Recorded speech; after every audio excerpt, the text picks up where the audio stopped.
سورہ نمبر 19 مریم۔ كافها يا عين صاد ذكر رحمة ربك عبده زكريا إذ نادى ربه نداء خفيا۔ شروع اللہ کے نام سے جو بڑا مہربان نہایت رحم والا ہے۔ کاف ہا یا عین صاد، یہ تمہارے پروردگار کی مہربانی کا بیان ہے جو اس نے اپنے بندے زکریا پر کی تھی جب انہوں نے اپنے پروردگار کو دبی آواز سے پکارا اور کہا کہ اے میرے پروردگار، میری ہڈیاں بڑھاپے کے سبب کمزور ہو گئی ہیں اور سر شعلہ مارنے لگا ہے، اور اے میرے پروردگار، میں تجھ سے مانگ کر کبھی محروم نہیں رہا، اور میں اپنے بعد اپنے بھائی بندوں سے ڈرتا ہوں، اور میری بیوی بانجھ ہے۔ تو مجھے اپنے پاس سے ایک وارث عطا فرما جو میری اور اولاد یعقوب کی میراث کا مالک ہو، اور اے میرے پروردگار اس کو خوش اتوار بنائیو۔ اے زکریا، ہم تم کو ایک لڑکے کی بشارت دیتے ہیں جس کا نام یحییٰ ہے، اس سے پہلے ہم نے اس نام کا کوئی شخص پیدا نہیں کیا۔ انہوں نے کہا پروردگار، میرے ہاں کس طرح لڑکا ہوگا جس حال میں میری بیوی بانجھ ہے اور میں بڑھاپے کی انتہا کو پہنچ گیا ہوں۔ حکم ہوا کہ اسی طرح ہوگا۔ تمہارے پروردگار نے فرمایا ہے کہ مجھے یہ آسان ہے، اور میں پہلے تم کو بھی تو پیدا کر چکا ہوں اور تم کچھ چیز نہ تھے۔ کہا کہ پروردگار، میرے لیے کوئی نشانی مقرر فرما۔ فرمایا نشانی یہ ہے کہ تم صحیح و سالم ہو کر 3 رات دن لوگوں سے بات نہ کر سکو گے۔ پھر وہ عبادت کے حجرے سے نکل کر اپنی قوم کے پاس آئے تو ان سے اشارے سے کہا کہ صبح و شام اللہ کو یاد کرتے رہو۔ اے یحییٰ، ہماری کتاب کو زور سے پکڑے رہو، اور ہم نے ان کو لڑکپن ہی میں دانائی عطا فرمائی تھی، اور اپنے پاس سے شفقت اور پاکیزگی دی تھی، اور وہ پرہیزگار تھے اور ماں باپ کے ساتھ نیکی کرنے والے تھے، اور سرکش اور نافرمان نہیں تھے۔ اور جس دن وہ پیدا ہوئے اور جس دن وفات پائیں گے اور جس دن زندہ کر کے اٹھائے جائیں گے تو ان پر سلام اور رحمت ہے۔ اور کتاب قرآن میں مریم کا بھی مذکور کرو، جب وہ اپنے لوگوں سے الگ ہو کر مشرق کی طرف چلی گئی تو انہوں نے ان کی طرف سے پردہ کر لیا۔ اس وقت ہم نے ان کی طرف اپنا فرشتہ بھیجا تو وہ ان کے سامنے ٹھیک آدمی کی شکل بن گیا۔ مریم بولی کہ اگر تم پرہیزگار ہو تو میں تم سے اللہ کی پناہ مانگتی ہوں۔ انہوں نے کہا کہ میں تو تمہارے پروردگار کا بھیجا ہوا یعنی فرشتہ ہوں، اور اس لیے آیا ہوں کہ تمہیں پاکیزہ لڑکا بخشوں۔ مریم نے کہا کہ میرے ہاں لڑکا کیوں کر ہوگا، مجھے کسی بشر نے چھوا تک نہیں، اور میں بدکار بھی نہیں ہوں۔ فرشتے نے کہا کہ یوں ہی ہوگا، تمہارے پروردگار نے فرمایا کہ یہ مجھے آسان ہے، اور میں اسے اسی طریق پر پیدا کروں گا تاکہ اس کو لوگوں کے لیے اپنی رحمت کی طرف سے نشانی اور ذریعہ رحمت و مہربانی بناؤں، اور یہ کام مقرر ہو چکا ہے۔ تو وہ اس بچے کے ساتھ حاملہ ہو گئی اور اسے لے کر ایک دور جگہ چلی گئی۔ پھر درد ذہ ان کو کھجور کے تنے کی طرف لے آیا، کہنے لگی کہ کاش میں اس سے پہلے مر چکتی اور بھولی بسری ہو گئی ہوتی۔ اس وقت ان کے نیچے کی جانب سے فرشتے نے ان کو آواز دی کہ غمناک نہ ہو، تمہارے پروردگار نے تمہارے نیچے ایک چشمہ پیدا کر دیا ہے، اور کھجور کے تنے کو پکڑ کر اپنی طرف ہلاؤ، تم پر تازہ تازہ کھجوریں جھڑ پڑیں گی، تو کھاؤ اور پیو اور آنکھیں ٹھنڈی کرو۔ اگر تم کسی آدمی کو دیکھو تو کہنا کہ میں نے اللہ کے لیے روزے کی منت مانی، تو آج میں کسی آدمی سے ہرگز کلام نہیں کروں گی۔ پھر وہ اس بچے کو اٹھا کر اپنی قوم کے لوگوں کے پاس لے آئیں۔ وہ کہنے لگے کہ مریم، یہ تو نے برا کام کیا۔ اے ہارون کی بہن، نہ تو تیرا باپ ہی بداتوار آدمی تھا اور نہ تیری ماں ہی بدکار تھی۔ تو مریم نے اس لڑکے کی طرف اشارہ کیا۔ وہ بولے کہ ہم اس سے کہ گود کا بچہ ہے کیوں کر بات کریں؟ بچے نے کہا کہ میں اللہ کا بندہ ہوں، اس نے مجھے کتاب دی ہے اور نبی بنایا ہے، اور میں جہاں ہوں اور جس حال میں ہوں مجھے صاحب برکت کیا ہے، اور جب تک زندہ ہوں مجھ کو نماز اور زکوٰۃ کا ارشاد فرمایا ہے، اور مجھے اپنی ماں کے ساتھ نیک سلوک کرنے والا بنایا ہے اور سرکش و بدبخت نہیں بنایا۔ اور جس دن میں پیدا ہوا اور جس دن مروں گا اور جس دن زندہ کر کے اٹھایا جاؤں گا مجھ پر سلام اور رحمت ہے۔ یہ مریم کے بیٹے عیسیٰ ہیں، اور یہ سچی بات ہے جس میں لوگ شک کرتے ہیں۔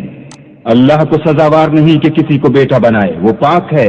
جب کسی چیز کا ارادہ کرتا ہے تو اس کو یہی کہتا ہے کہ ہو جا، تو وہ ہو جاتی ہے۔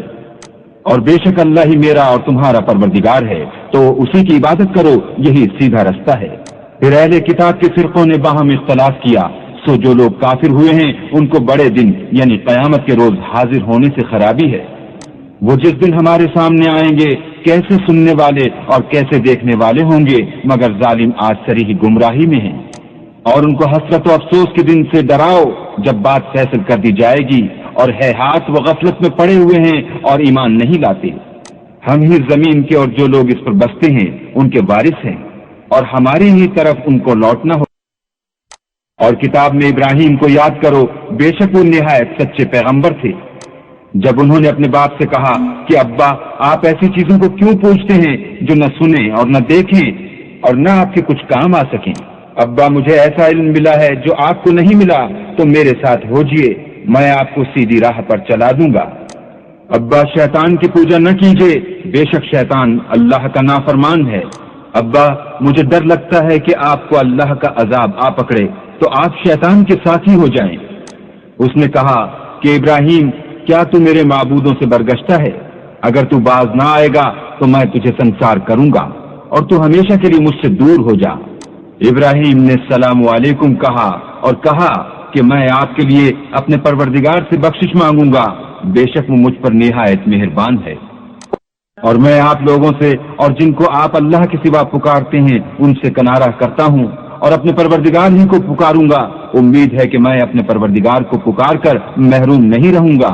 اور جب ابراہیم ان لوگوں سے اور جن کی وہ اللہ کے سوا پرستش کرتے تھے الگ ہو گئے تو ہم نے ان کو اسحاق اور اسحاق کو یعقوب بخشے اور سب کو پیغمبر بنایا، اور ان کو اپنی رحمت سے بہت سی چیزیں عنایت کی اور ان کا ذکر جمیل بلند کیا۔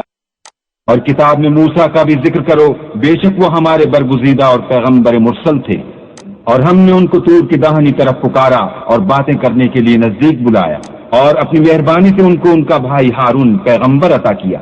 اور کتاب میں اسماعیل کا بھی ذکر کرو، وہ وعدے کے سچے اور ہمارے بھیجے ہوئے نبی تھے، اور اپنے گھر والوں کو نماز اور زکوٰۃ کا حکم کرتے تھے، اور اپنے پروردگار کے ہاں پسندیدہ و برگزیدہ تھے۔ اور کتاب میں ادریس کا بھی ذکر کرو، وہ بھی نہایت سچے نبی تھے، اور ہم نے ان کو اونچی جگہ اٹھا لیا تھا۔ یہ وہ لوگ ہیں جن پر اللہ نے اپنے پیغمبروں میں سے فضل کیا، یعنی اولاد آدم میں سے، اور ان لوگوں میں سے جن کو ہم نے نوح کے ساتھ کشتی میں سوار کیا، اور ابراہیم اور یعقوب کی اولاد میں سے، اور ان لوگوں میں سے جن کو ہم نے ہدایت دی اور برگزیدہ کیا، جب ان کے سامنے ہماری آیتیں پڑھی جاتی تھیں تو سجدے میں گر پڑتے اور روتے رہتے تھے۔ پھر ان کے بعد چند ناخلف ان کے جانشین ہوئے جنہوں نے نماز کو چھوڑ دیا، گویا اسے کھو دیا، اور خواہشات نفسانی کے پیچھے لگ گئے، سو ان قریب ان کو گمراہی کی سزا ملے گی۔ ہاں، جنہوں نے توبہ کی اور ایمان لایا اور عمل نیک کیے تو ایسے لوگ بہشت میں داخل ہوں گے اور ان کا ذرا نقصان نہ کیا جائے گا، یعنی بہشت جاویدانی میں، جس کا اللہ نے اپنے بندوں سے وعدہ کیا ہے اور جو ان کی آنکھوں سے پوشیدہ ہے۔ بے شک اس کا وعدہ نیکوکاروں کے سامنے آنے والا ہے، وہ اس میں سلام کے سوا کوئی بےہودہ کلام نہ سنیں گے، اور ان کے لیے صبح شام کھانا تیار ہوگا۔ یہی وہ جنت ہے جس کا ہم اپنے بندوں میں سے ایسے شخص کو مالک بنائیں گے جو پرہیزگار ہوگا۔ اور فرشتوں نے پیغمبر کو جواب دیا کہ ہم تمہارے پروردگار کے حکم کے سوا اتر نہیں سکتے، اور جو کچھ ہمارے آگے ہے اور جو پیچھے ہے اور جو ان کے درمیان ہے سب اسی کا ہے، اور تمہارا پروردگار بھولنے والا نہیں، یعنی آسمان اور زمین کا اور جو ان دونوں کے درمیان ہے سب کا پروردگار، تو اسی کی عبادت کرو اور اسی کی عبادت پر ثابت قدم رہو، بھلا تم کوئی اس کا ہم نام جانتے ہو؟ اور کافر انسان کہتا ہے کہ جب میں مر جاؤں گا تو کیا زندہ کر کے نکالا جاؤں گا؟ کیا ایسا انسان یاد نہیں کرتا کہ ہم نے اس کو پہلے بھی تو پیدا کیا تھا اور وہ کچھ بھی چیز نہ تھا؟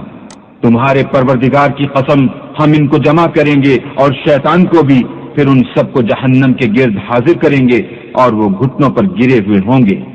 پھر ہر جماعت میں سے ہم ایسے لوگوں کو کھینچ نکالیں گے جو اللہ سے سخت سرکشی کرتے تھے، اور ہم ان لوگوں سے خوب واقف ہیں جو ان میں داخل ہونے کے زیادہ لائق ہیں، اور تم میں سے کوئی شخص نہیں مگر اسے اس پر گزرنا ہوگا، یہ تمہارے پروردگار پر لازم اور مقرر ہے۔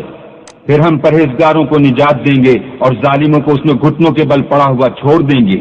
اور جب ان لوگوں کے سامنے ہماری آیتیں پڑھی جاتی ہیں تو جو کافر ہیں وہ مومنوں سے کہتے ہیں کہ دونوں فریق میں سے مکان کس کے اچھے اور مجلسیں کس کی بہتر ہیں۔ اور ہم نے ان سے پہلے بہت سی امتیں ہلاک کر دی، وہ لوگ ان سے ٹھاٹھ اور نمود میں کہیں اچھے تھے۔ کہہ دو کہ جو شخص گمراہی میں پڑا ہوا ہے اللہ اس کو آہستہ آہستہ مہلت دیے جاتا ہے، یہاں تک کہ جب اس چیز کو دیکھ لیں گے جس کا ان سے وعدہ کیا جاتا ہے، خواہ عذاب اور خواہ قیامت، تو اس وقت جان لیں گے کہ مکان کس کا برا ہے اور لشکر کس کا کمزور ہے۔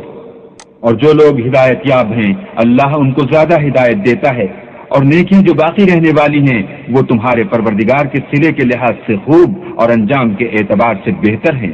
بھلا تم نے اس شخص کو دیکھا جس نے ہماری آیتوں سے کفر کیا اور کہنے لگا اگر میں اکثر نو زندہ ہوا بھی تو یہی مال اور اولاد مجھے وہاں ملے گا۔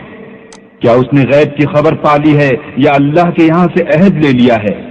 ہرگز نہیں، یہ جو کچھ کہتا ہے ہم اس کو لکھتے جاتے اور آہستہ آہستہ عذاب بڑھاتے جاتے ہیں۔ اور جو چیز یہ بتاتا ہے ان کے ہم وارث ہوں گے اور یہ اکیلا ہمارے سامنے آئے گا۔ اور ان لوگوں نے اللہ کے سوا اور معبود بنا لیے ہیں تاکہ وہ ان کے لیے موجب عزت و مدد ہوں۔ ہرگز نہیں، وہ معبودان باطل ان کی پرستش سے انکار کریں گے اور ان کے دشمن و مخالف ہوں گے۔ کیا تم نے نہیں دیکھا کہ ہم نے شیطانوں کو کافروں پر چھوڑ رکھا ہے کہ وہ ان کو برانگیختہ کرتے رہتے ہیں؟ تو تم ان پر عذاب کے لیے جلدی نہ کرو، اور ہم تو ان کے لیے دن شمار کر رہے ہیں، جس روز ہم پرہیزگاروں کو اللہ کے سامنے بطور مہمان جمع کریں گے اور گناہگاروں کو دوزخ کی طرف پیاسے ہاتھ لے جائیں گے، تو لوگ کسی کی سفارش کا اختیار نہ رکھیں گے مگر جس نے اللہ سے اقرار لیا ہو، اور کہتے ہیں اللہ بیٹا رکھتا ہے۔ ایسا کہنے والوں، یہ تو تم بری بات زبان پر لاتے ہو۔ قریب ہے کہ اس طرح سے آسمان پھٹ پڑے اور زمین شق ہو جائے اور پہاڑ پارا پارا ہو کر گر پڑے کہ انہوں نے اللہ کے لیے بیٹا تجویز کیا، اور اللہ کو شایع نہیں کہ کسی کو بیٹا بنائے۔ تمام شخص جو آسمانوں اور زمین میں ہیں سب اللہ کے روبرو بندے ہو کر آئیں گے۔ اس نے ان سب کو اپنے علم سے گھیر رکھا اور ایک ایک کو شمار کر رکھا ہے، اور سب قیامت کے دن اس کے سامنے اکیلے اکیلے حاضر ہوں گے۔ اور جو لوگ ایمان لائے اور عمل نیک کیے اللہ ان کی محبت مخلوقات کے دل میں پیدا کر دے گا۔ اے پیغمبر، ہم نے یہ قرآن تمہاری زبان میں آسان نازل کیا ہے تاکہ تم اس سے پرہیزگاروں کو خوشخبری پہنچا دو اور جھگڑالوؤں کو ڈر سنا دو۔ اور ہم نے ان سے پہلے بہت سے گروہوں کو ہلاک کر دیا ہے، بھلا تم ان میں سے کسی کو دیکھتے ہو یا کہیں ان کی بھنک سنتے ہو؟